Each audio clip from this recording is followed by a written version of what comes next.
He wānanga mo te kare tau, me o na āhuatanga o mua. He wānanga hei ata whakatewhatewha I te ara whakamua mō tēnei taonga o Neherā. Nei rā te waiata, te karari, te kareta. He mea nui tēnei a te Māori I ngā tau kimuri. Ko te whainga, kia whakahokia mai. Ringa, ringa, paki, paki. Ka puta ake ngā hua, mō hei oranga mō tātou nei.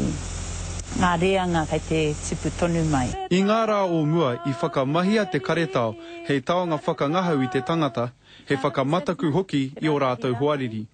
Engari, e ai kia aroha, he kaupapa kē ka hāpaitia e te karetao I roto I tēnei auhurihuri.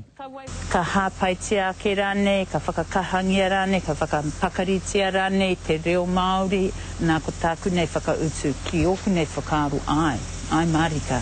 Kai te whakaponoa aroha, mā te kōrerorero mo te kaupapa nei, a wānanga nei, ka puta ngā hua e hiahiati ana.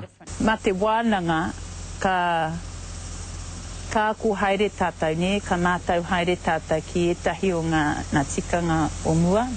I ngā rā o mua I whakatapua ngā karetao e te Māori, I etahi wā I takoto tahi rātou ki te taha o ngā tūpāpaku. Koinei te ahu o ngā pakoko o mua, he Māori anō tō tēnā, tō tēnā, tō tēnā.